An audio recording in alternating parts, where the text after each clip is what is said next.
Good day, and thank you for standing by. Welcome to the Bicara Therapeutics ASCO 2026 corporate call. At this time, all participants are in a listen-only mode. After the speaker's presentation, there will be a question-and-answer session. To ask a question during this session, you'll need to press star 11 on your telephone. You will then hear an automated message advising your hand is raised. To withdraw your question, please press star 11 again.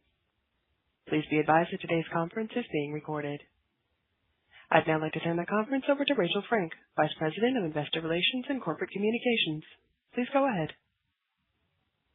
Thank you, and good morning, everyone. It's a pleasure to welcome you to Bicara Therapeutics Investor Conference Call to discuss an update that we will be presenting at the 2026 American Society of Clinical Oncology Annual Meeting. You can access the press release as well as the slides that we'll be reviewing today by going to the investor section of our company website. Before we begin, please note that this call will include forward-looking statements under the Safe Harbor provisions of the Private Securities Litigation Reform Act of 1995. Please refer to our most recent SEC filings for important risk factors that could cause our actual performance and results to materially differ from those expressed or implied in these forward-looking statements. Any forward-looking statement made on this call represents our views only as of today, and we disclaim any obligation to update any forward-looking statements. Joining us on the call today are Claire Mazumdar, Chief Executive Officer, and Bill Sheldman, Chief Medical Officer. Ryan Colheed, President and Chief Operating Officer, and Tanya Green, Chief Development Officer, are also on the line and will join us for Q&A. I'll now turn the call over to Claire. Thank you, Rachel, and good morning, everyone. Today we're pleased to share new data from two posters being presented at ASCO 2026 that collectively represent the most comprehensive and mature clinical data set assembled for Ficera alpha, or Ficera, in first-line recurrent or metastatic HPV-negative head and neck cancer. These data span approximately 90 patients across 3 dose cohorts, with up to 3 years of follow-up in our 1,500 milligram weekly pivotal dose, the longest follow-up presented of any investigational agent in the HPV-negative head and neck cancer space. Before we jump in, a quick reminder on the mechanistic differentiation of Ficera, a potentially first and best-in-class bifunctional EGFR-directed antibody combined with a TGF-beta ligand trap. Ficera combines tumor targeting with tumor modulation, where the EGFR arm localizes to the tumor while the TGF-beta arm serves as a tumor modulator, designed to deliver superior efficacy, improved safety, and enhanced durability directly at the tumor site. Ficera specifically addresses a key challenge in solid tumor treatment by enabling immune cell penetration into tumors, reducing fibrosis and immunosuppression while reversing TGF-beta-driven resistance mechanisms, ultimately designed to drive the deep, durable responses that may translate into better outcomes and survival for patients. For patients with recurrent or metastatic head and neck cancer, there remains a significant unmet need for improved treatment outcomes. The current standard of care, pembrolizumab, provides response rates of only 19% as a single agent and 36% in combination with chemotherapy, but median overall survival remains poor at only 12 to 13 months. Importantly, for people living with HPV-negative disease, real-world data consistently show worse survival outcomes as low as 7 to 9 months compared to the overall population when treated with standard of care. The biology tells us why. These tumors overexpress both EGFR and TGF-beta. TGF-beta creates a hostile fibrotic tumor microenvironment that excludes immune cells, drives resistance to checkpoint inhibitors such as pembrolizumab, and limits the durability of any response. Standard EGFR antibodies don't address this. That's precisely why Ficera was designed the way it was. The opportunity ahead is significant. Head and neck cancer is a fast-growing global market projected to exceed $5 billion in sales in 2030 and growing, with roughly 50,000 annually incident patients across major markets, including 18,000 patients in the United States alone. Today we are presenting long-term data across 3 dose expansion cohorts from our phase 1b study.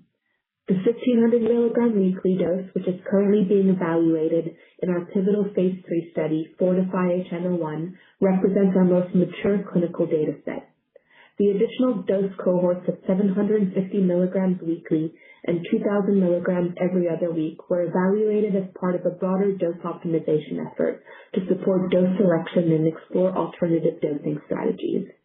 Importantly, what we'll show today is that results across all the cohorts have repeatedly demonstrated deep and durable responses consistent with our underlying mechanism of action to inhibit TGF-beta. Taken together, today's data further differentiates Ficera's clinical profile. I would like to highlight 3 key points. At a median follow-up of 3 years, 1,500 milligrams weekly of Ficera plus pembrolizumab doubled overall survival versus standard of care, demonstrating a 31% overall survival versus pembrolizumab monotherapy, which demonstrated approximately 15% overall survival at nearly 3 years in a real-world study of HPV-negative patients. Across all doses of Ficera, there were no new safety signals observed up to 3 years of follow-up, and Ficera continues to demonstrate a generally well-tolerated safety profile. 3. TGF-beta inhibition translates to unprecedented depth of response, which yields clinically differentiated long-term outcomes, including duration of response, progression-free survival, and overall survival. Collectively, these data provide further confidence in the differentiated clinical profile of Ficera, driven by the TGF-beta mechanism, and continue to de-risk our pivotal study. I'll now turn the call over to our Chief Medical Officer, Bill Shellman, who will walk us through the data. Thanks, Claire. Before I review the efficacy and biomarker data, I want to draw your attention to the patient demographics and baseline characteristics. In line with what has been previously presented, baseline characteristics are consistent with those seen in HPV-negative head and neck cancer. Notably, patients with large, bulky tumors with low CPS and local regional recurrence were enrolled in each of these cohorts.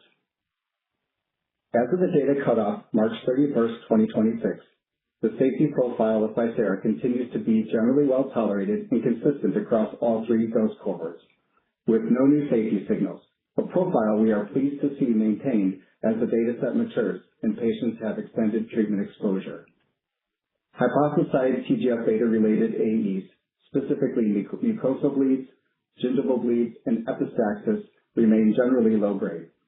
Additionally, there has been no meaningful increase in treatment discontinuation due to treatment-related AEs, even with longer follow-up. And the combination of Ficera with pembrolizumab demonstrated a favorable benefit-risk profile. Updated biomarker analyses confirm that Ficera achieved sustained TGF-beta neutralization in plasma across all 3 dose cohorts. Importantly, we saw intratumoral reduction in phospho-SMAD2, a pharmacodynamic marker for TGF-beta pathway inhibition across all 3 doses. We also saw upregulation of CD8-positive T-cell infiltration in paired biopsies, reaching statistical significance in the 1,500 milligram weekly and 2,000 milligram every other week dose groups, confirming that TGF-beta inhibition enables immune cells to penetrate the tumor and drive meaningful immune activation at the site of disease. When comparing median depth of response and the proportion of deep responders at the same 24-week follow-up, the data are clear. The deeper responses are observed at doses of Ficera that show greater TGF-beta inhibition and tumor penetration. These data are also important for 3 reasons. First, they confirm target engagement. Second, they provide mechanistic foundation for the depth of clinical responses observed in the cohorts. And third, they strengthen the confidence in our pivotal trial and provide the rationale for our loading and maintenance strategy, which maintains therapeutic exposure while offering greater patient convenience. All 3 dose cohorts of Ficera demonstrated high and consistent overall response rates. Critically, the depth of response is more pronounced at higher doses, and the complete response rates underscore that finding. Since prior presentations of the 750 milligram, 1,500 milligram, and 2,000 milligram cohorts, complete response rates in each of these cohorts have increased. In the 1,500 milligram weekly cohort, the dose being evaluated in our phase 3 study, 80% of responders achieved a deep response, defined as response of greater than 80% tumor reduction. Similarly, 77% of patients in the 2,000 milligram every other week cohort had deep responses. Taken together, these data demonstrate that greater TGF-beta inhibition at higher doses drives not just responses, but responses of meaningful and durable depth. To put our data in further context, we continue to believe that the TGF-beta arm of Bicara is what drives depth of response that translates into durability. By targeting immune exclusion in the tumor microenvironment, we believe Bicara synergizes with immunotherapy to enable immune cell penetration that is driving a 22-month immunotherapy-like median duration of response, similar to what was shown with pembrolizumab, but with higher response rates and greater overall survival. Beyond standard of care, Bicara is meaningfully differentiated from other investigational combinations, which have not shown durability measures out this long. The median duration of response for the 1,500 milligram cohort was mature at our 2-year update last year, a striking 21.7 months. New data show that while the 750 milligram and 2,000 milligram cohorts are still maturing, median duration of response has already surpassed approximately 17 and 13 months respectively, meaningfully exceeding what has been observed with pembrolizumab plus cetuximab and other investigational combinations. This speaks to the mechanism of action of TGF-beta inhibition. When looking at progression-free survival, all 3 dosing cohorts demonstrated clinically meaningful disease control. As a reminder, a median PFS of 3.2 months was shown with pembrolizumab in HPV all-comers. At all 3 doses, Bicara improved upon PFS over standard of care, from 6.9 months at 750 milligrams, 9.9 months at 1,500 milligrams, and 12.7 months at 2,000 milligrams. The 2,000 milligram every other week cohort is particularly noteworthy, with a median PFS of 12.7 months, more than triple the PFS seen with pembrolizumab, which supports further development of our loading and maintenance dosing regimen. This also shows that greater TGF-beta neutralization is associated with enhanced progression-free survival. Turning to overall survival, the mature data in the 1,500 milligram weekly cohort showed a median overall survival of 21.3 months. Today, we are thrilled to present updated data confirming that Bicara drives a meaningful overall survival tail, with a striking 31% 3-year overall survival rate. By comparison, pembrolizumab demonstrated an approximately 20 to 25% overall survival rate in the HPV all-comer population, and a 15% overall survival rate in the HPV-negative population. Bicara doubles the overall survival rate in HPV-negative patients at 3 years versus standard of care. While the 750 milligram and 2,000 milligram cohorts are still maturing, early trajectories suggest that median overall survival is trending towards the median overall survival we are seeing with the 1,500 milligram weekly dose. As a reminder, our 2,000 milligram cohort enrolled in a bimodal pattern. In the initial 15 efficacy evaluable patients, with a median follow-up of 27 months, median overall survival has not yet matured, but has already surpassed 23.6 months. The remaining 12 efficacy evaluable patients have a median follow-up of 11.7 months, and we anticipate this group to have consistent efficacy as the data mature. Bicara demonstrated rapid responses and high overall response rates across all doses, regardless of CPS score, tumor burden, and occurrence of distant metastases. The breadth of activity across CPS scores is particularly noteworthy. In patients with CPS 1 to 19, where pembrolizumab monotherapy yields only a 15% response rate, Bicara continues to drive strong responses. This is a result of TGF-beta inhibition, which reverses the fibrotic, immune-excluded microenvironment that limits checkpoint activity in this population. This is an area where no other investigational EGFR has shown comparable results, underscoring the potential for Bicara in combination with pembrolizumab to be a chemotherapy-free treatment option. I'll now turn to data from our second poster, which examines how depth of response translates into meaningful durability and survival benefit.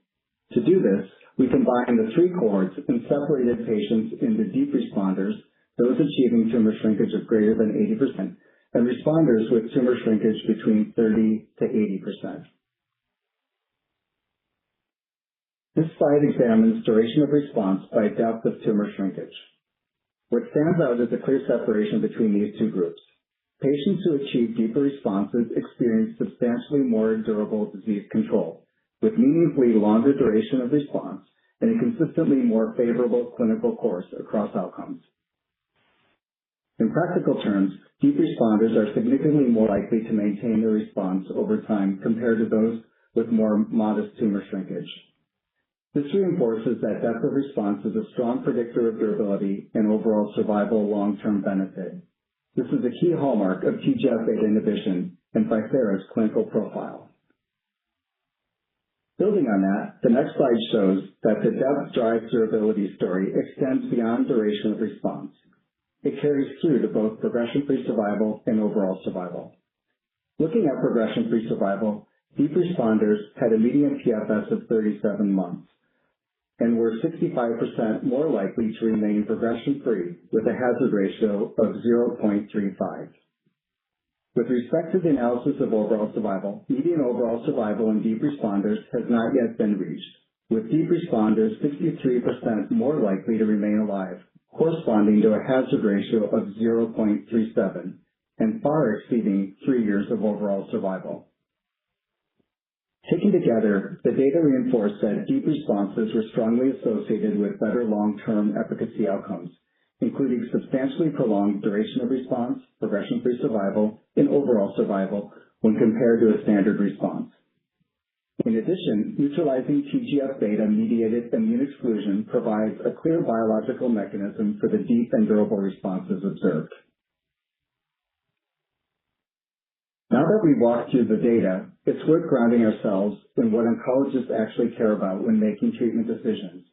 And that context is what underscores the clinical significance of everything we've just presented. When oncologists evaluate a new treatment, they want confidence in tumor shrinkage, long-term disease control, and preserved quality of life. Specifically, clinicians report that complete response rate, depth of response, and duration of response are key factors in what drive that confidence beyond overall survival, reflecting the need for a therapy that is fundamentally altering the tumor microenvironment and driving deep, durable responses. Ficera delivers on all three. Overall survival rates out at 3 years that more than double standard of care in HPV-negative patients. Complete response rates as high as 30%. Deep responses in more than 2/3 of responders, and a median duration of response of 21.7 months at the pivotal trial dose. Exactly the profile oncologists say would move them to adopt a new regimen. Everything we've shown today connects back to one mechanistic thread. Ficera's TGF-beta mediated tumor penetration is what drives deep responses that are durable and that result in improved long-term outcomes.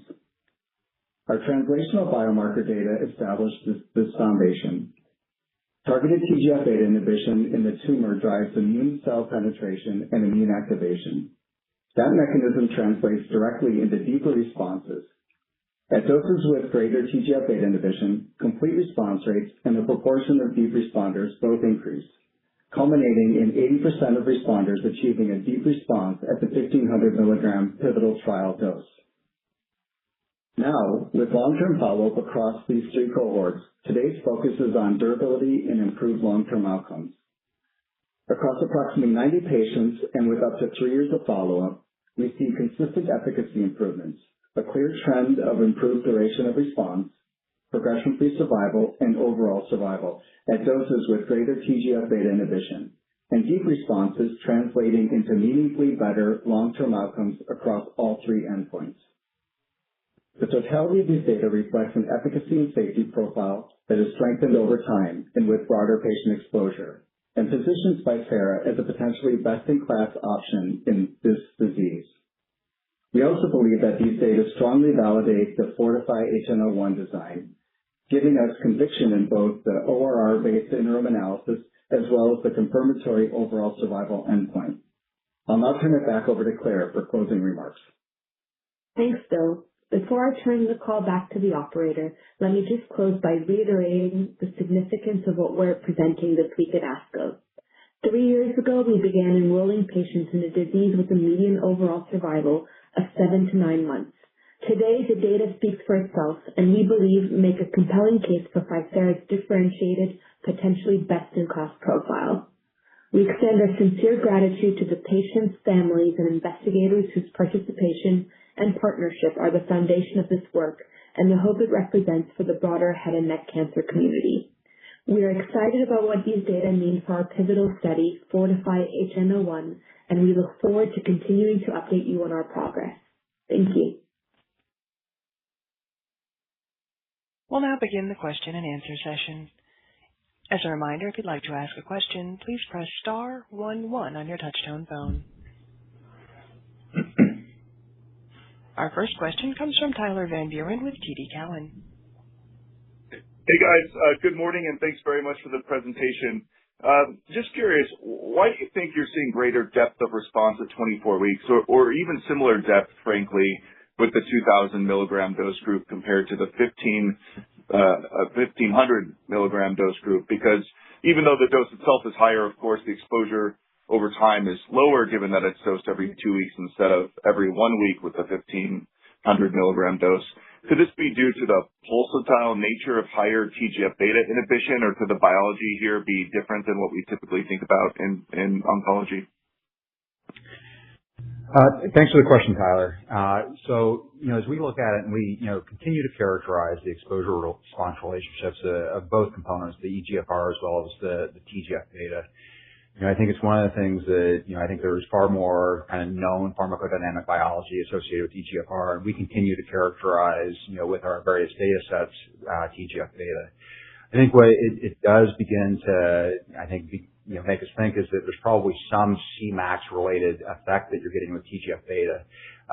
You're absolutely right. From an exposure perspective, it comes in lower than the 1,500 milligram dose, but is a higher Cmax, obviously, and, we continue to see dose responsiveness, clearly up to 2,000 milligrams, across the various dose groups.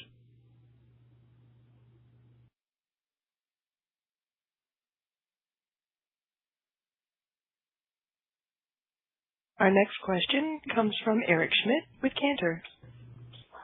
Thanks, and congrats on a really clear and consistent data set. I continue to be encouraged by your biomarker data, and I'm just wondering if on an individual patient basis you can correlate some of these phospho-SMAD2 reductions with greater tumor control or depth of response.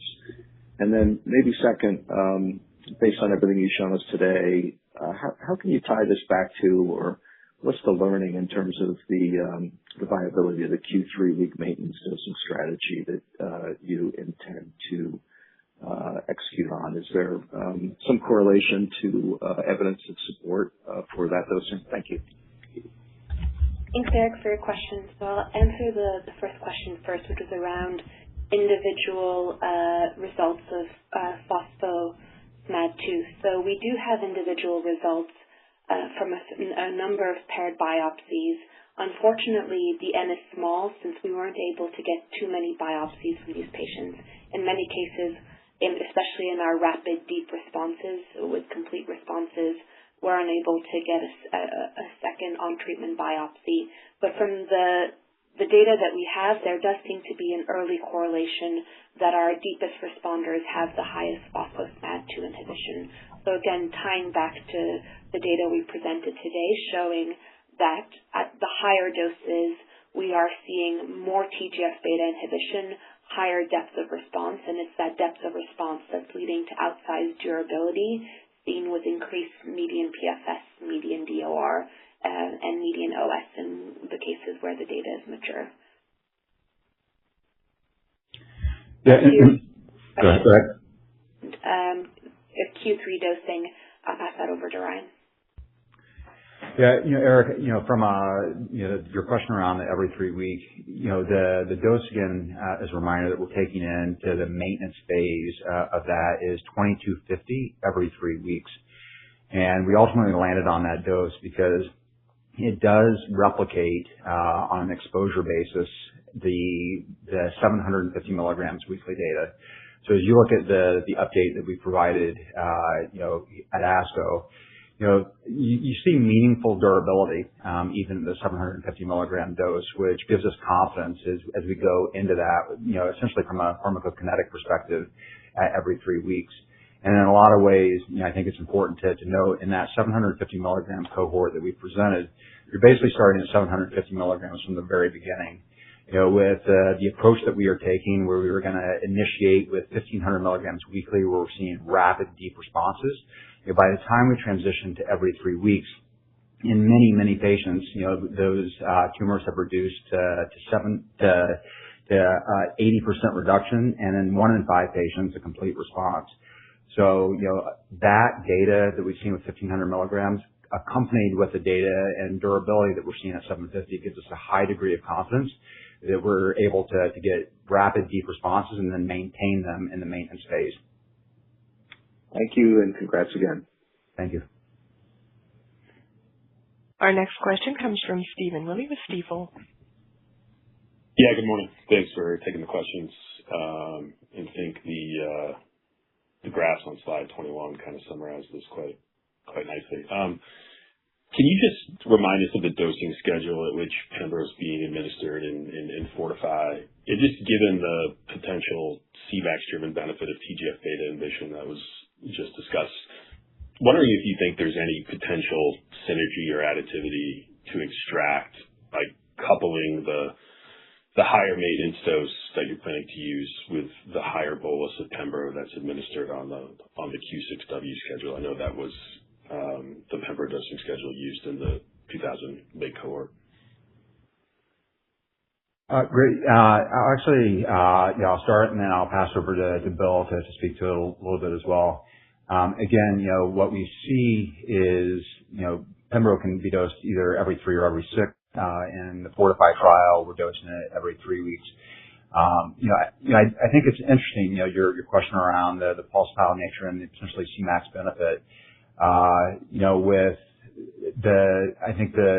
As you get out there to those maintenance phase patients, and again, I think one of the things that's really important is by that point in time, we have dramatically reduced the overall tumor burden in these patients.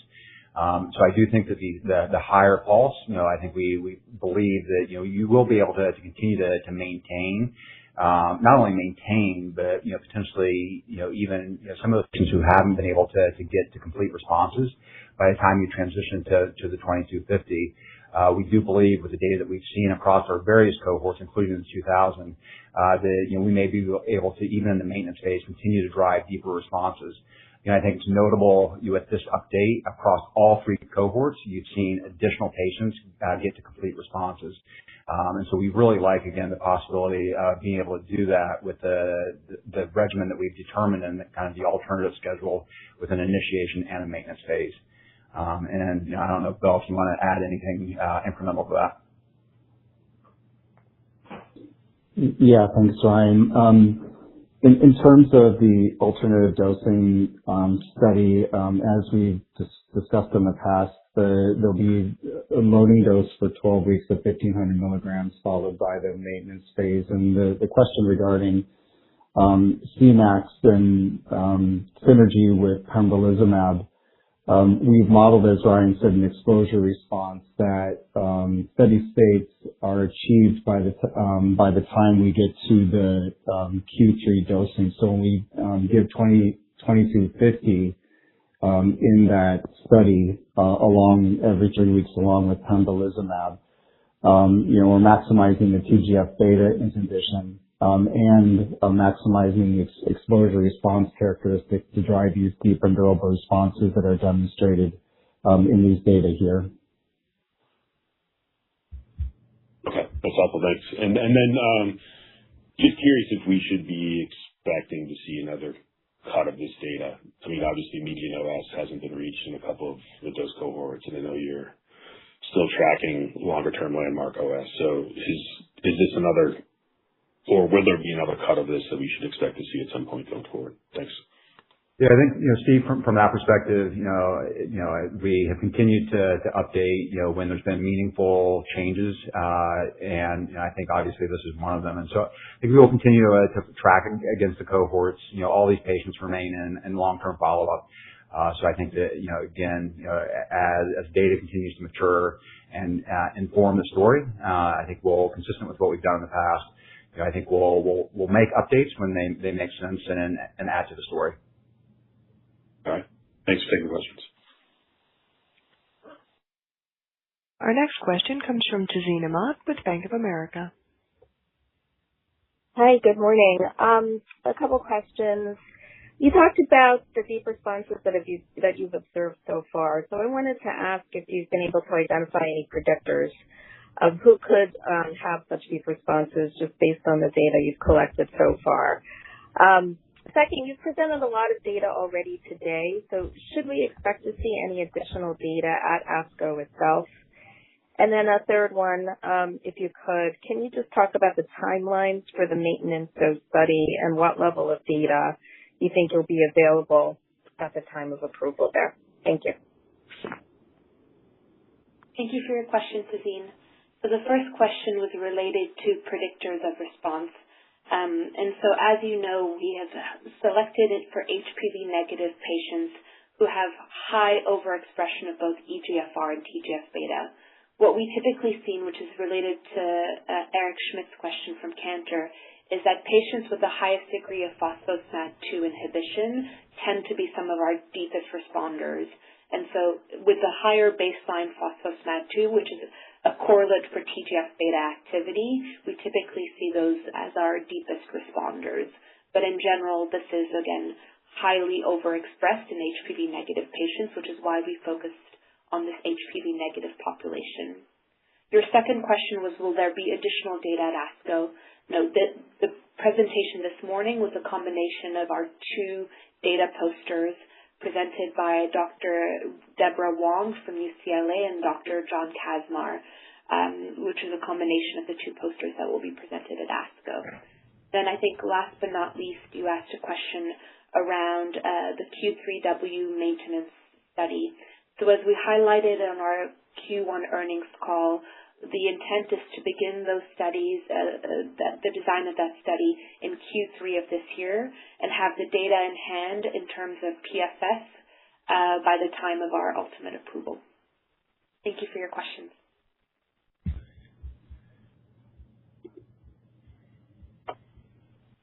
It comes from Brad Canino with Guggenheim. Thank you. Good morning. You gave a lot of information on tumor burden and extent of disease. I think that's on slide 18. Can you speak to the importance of including a broad population across all three of your cohorts and how that shapes your confidence in your phase 1 signal as we get nearer and nearer your interim phase 3 readout next year? Thank you. Thanks for the question, Brad. So, we find it, important to be able to demonstrate, again, the consistency of activity regardless of whether we have, small tumors, big tumors, local, regional, and local tumors. And so it really speaks to, again, the consistency across all of the various different subsets that we know are kind of out there in the community. And we've been able to demonstrate, again, that consistency. I think particularly, from a target, overall target size and tumor size is, we recognize in today's treatment paradigm that many physicians are choosing chemotherapy-based regimens in those patients where the tumor burden is higher. And so being able to demonstrate that you see good activity, you continue to see rapid responses in those patients, regardless of, even if they have a high tumor burden.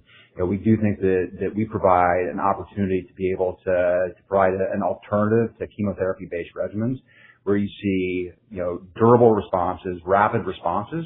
And I think one of the things that has been a shortcoming in those patients who receive chemotherapy, you saw it in the KEYNOTE-48 study, is that many of them have to come off because of tolerability. And, with us being able to show great durability, we think that that's an important element as we think about being able to treat across a range of patients, including those today who are getting chemotherapy-based regimens.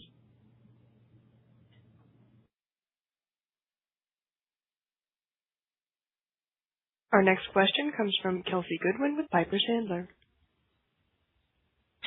Oh, hey, good morning. Thanks for taking our questions. Congrats on the update. So I think two questions from us. First, we still sometimes get questions about safety for TGF-beta traps. I guess across these 91 patients, I think, what do you think that you can say definitively now for Ficera versus some of the prior TGF-beta traps? And then secondly, as we see some changes across some of the key competitor trials, what do you hear in your channel checks in terms of Ficera's relative competitive positioning, and how has that changed, say, from this time last year? Thanks so much. Great. So, I'll start with your second question and then, ask Bill to elaborate on the safety profile related to TGF-beta. I think, we definitely, as we continue to develop the drug and, make updates, I think what we're consistently hearing, both in the KOL community, we do it, as well as our research with community oncologists, is, I think the durability certainly stands out. And I think there continues to be confirmation, is the difference between HPV positive and HPV negative disease. I think we continue to be validated amongst the KOL community, and even as the data is emerging, and I think we're seeing it in other investigational agents, that the profile stands out, the ability to show in a more difficult population extended durability, and I think that the other thing that is standing apart is the depth that we believe is squarely driving the durability and ultimately the long-term outcomes. And so, as that data continues to mature, we believe our profile and the KOL community, I think, is supportive of that this is a profile that is standing apart, really based upon the contribution that we think is being driven by the TGF-beta biology. And so with that, I'll ask Bill to speak and elaborate on the TGF-beta profile from a safety perspective. Yeah, thank you. So with respect to the safety profile, what we're seeing is that the AE profile, TRAE profile, is consistent with what we'd expect from the mechanistic action of Ficera, with skin toxicity being the most common with EGFR inhibition. And then with TGF-beta, we're seeing some anemia and low-grade non-mucosal bleeds. With respect to anemia, it's important to contextualize that in this patient population, HPV-negative patients, baseline anemia is more common, related to their comorbidities and prior therapies and underlying disease state.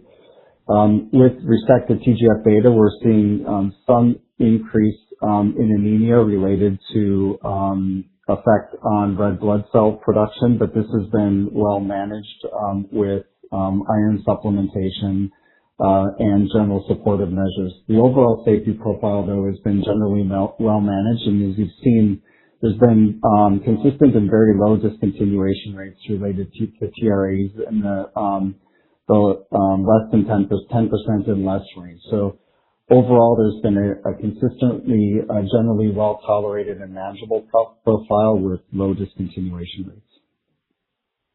And I think, and Kelsey, what I'd add to that as well, again, with the design of this molecule, we designed it in such a way where, the trap is the extracellular domain of TGF-beta receptor 2, and we did that purposefully in order to be able to dial out some of that historical, both cardiomyopathy and some of the bleeding that was associated with TGF-beta. So I think what we're seeing as the profile continues to evolve is that, by making that design choice very early in the construct of this molecule, I think we've been, effective in being able to really begin to mitigate some of the stuff that was historically seen with TGF-beta.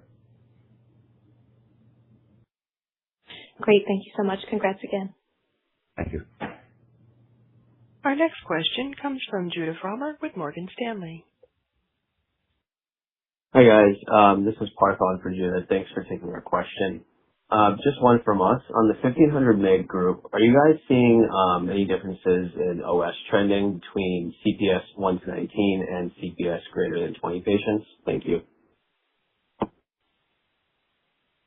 Thank you for the question. I'll ask Bill, again, in terms of, at this point, I don't believe we've disclosed the difference between the two populations. And I'll ask Bill to elaborate if there's anything that we have yet seen there. Yeah, specifically related to the 1,500 milligram cohort, we're seeing generally consistent efficacy in patients with CPS low versus the CPS high. And as Ryan commented before, this is also consistent across other tumor characteristics, including patients with bulkier tumors and more poor prognostic characteristics.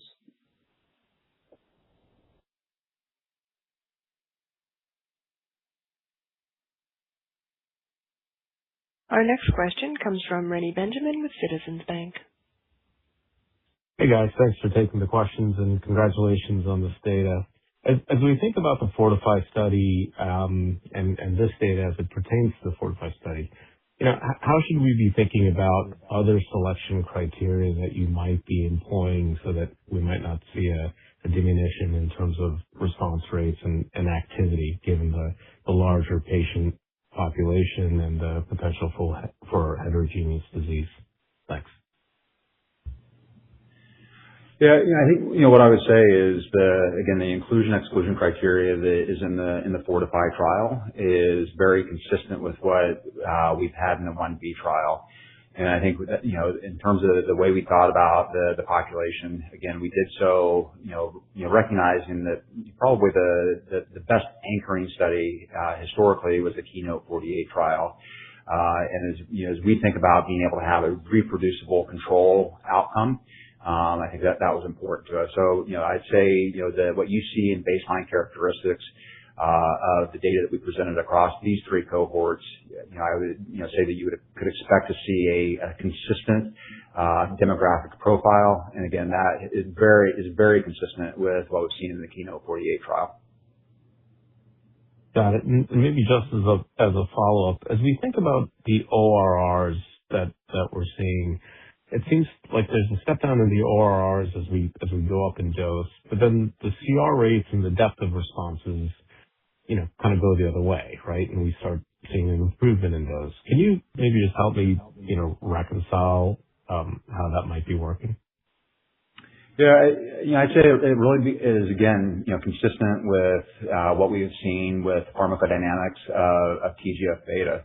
And, I think similar to, a question we received earlier around, is there a Cmax dynamic that's driving those deeper responses? I think the nice thing across these three data sets is it really has allowed us to characterize the contribution of TGF-beta. And I don't know, Claire, if you have anything else that you'd like to add to that, but, again, I think we really attribute it to the TGF-beta across and the PD of the TGF-beta. Yeah, very much so. I think what we know is responses are predominantly driven by the EGFR arm, and so we've seen strong consistency across those, very similar to other EGFR inhibitors. But if you really see what the differentiating profile of Ficera is, it's really predicated on the TGF-beta arm, where we've seen higher TGF-beta inhibition at both the 1,500 milligram weekly and the 2,000 milligram every 2-week dose. And consistent with that, those are the two cohorts where we've seen not only improved depth, but improved durability and ultimately overall survival. So I think, the goal of this data set was really to speak to, again, TGF-beta inhibition driving depth of response and ultimately durability and overall survival benefit. Thank you for your question. Our next question comes from Jeet Mukherjee with BTIG. Great. Thanks for taking the question. So we spoke a lot about drug exposure levels and its relationship with efficacy, but have you seen any trends on exposure levels as it relates to safety and tolerability, particularly as it relates to anemia and the bleeding events, and ultimately just your confidence around the safety profile for the maintenance 2250 dose? Thank you. Yeah, good question. And I think, what I would point to is, again, data that we previously presented at the 2,000 milligrams, where you did see a slight increase in grade 3 anemia as those doses went higher. I think, two things that I would say there is, you don't see meaningful differences between 750 and 1,500 milligrams from a safety perspective, which, again, when we aligned with the FDA, for Project Optimus, the key thing that FDA is looking for is the risk benefit of the two doses. And it was clear in the data that we've demonstrated and agreed to by the FDA that the benefit associated with 1,500 milligrams with greater depth, greater durability, ultimately outweighed any incremental tolerability profile that the 1,500 milligram picked up, given that it was so minimal. I think, also, it's key to look at, those AEs that require discontinuation or dose holds. And again, as you compare between 750 and 1,500 milligrams, there was minimal differences, while at the same time we saw a benefit in efficacy. In terms of what gives us our confidence, as we go to a 2250 maintenance dose, again, part of the thing that gives us that confidence is our exposure response modeling, recognizing that the 2250 is stretched out to every 3 weeks.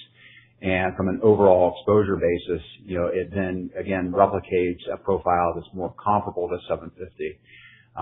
We have not seen anything from a Cmax related tox perspective that gives us concern.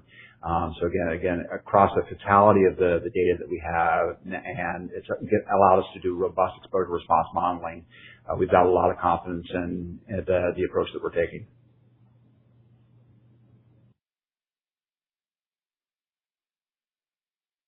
Our next question comes from Boris Peaker with Jones Trading. Great. I just want to follow up on your prior comment. Talking about discontinuation, I know the rate was relatively low, but are there any strategies that you can implement in the planned studies to reduce the discontinuation rate across the board? Yeah, I think, it's certainly something that we have interrogated, deeply, from our 1D experience. I would say generally, the discontinuations have been very low. There's been no kind of consistent thing that has led to those discontinuations. So it's not like there's a specific area. I think, we have, one of the things, Bill had spoke to the anemia. One of the things that we're doing proactively is, you see a lot of baseline anemia in head and neck patients. We're looking at that closer, and, as they come on to study, in order to make sure that if a patient has come on at initial, screening, and they're already running with a low hemoglobin, that, we're being more proactive with oral iron to bring that hemoglobin up. That being said, anemia hasn't led to discontinuations. And so I think that, while we continue to monitor the overall, profile of these patients as they come onto therapy, I'd say that there's nothing in particular that we're seeing within the profile, that you're able to kind of mitigate prospectively. Great. My second question is, you run the Fortify study as well as the loading and maintenance dose studies. Are some of those both trials going to be running at individual clinical sites? I'm just trying to understand if there could be potential competition between two studies for the same patients, and if so, how would those investigators kind of decide which way to randomize a patient, and if that could somehow induce some bias in patient selection? Yeah, it's definitely something that we're very mindful of in terms of the overall operational plan of those two trials, recognizing that we're looking to rapidly enroll both. I'd say that, in many cases, we'll be looking at alternative sites in order to do that, to mitigate, I think that potential risk. I think that being said, the every 3 week trial also, for patients where, their proximity to the clinic is a little further, I think that is an option for them. But again, it's something that we're incredibly, I think, deliberate and intentional about as we think about the operational plan for both trials and being able to maximize enrollment. Great. Well, congratulations on the data again, and thanks for taking my questions. Our next question comes from Ava Fortea with Wells Fargo. Good morning. Thanks for taking our question. A very quick one from us. I forget, are there any plans for a potential subcutaneous formulation for Ficera? Thanks. Thanks for the question. And, we absolutely are doing feasibility work around sub-Q. I think the initial focus here was for us to again, be able to develop the every 3-week maintenance regimen, which I think meaningfully improves on the overall convenience and administration schedule. That being said, we are doing work as it relates to understanding the feasibility and our ability to potentially offer a subcutaneous formulation in the future. Got it. Thanks.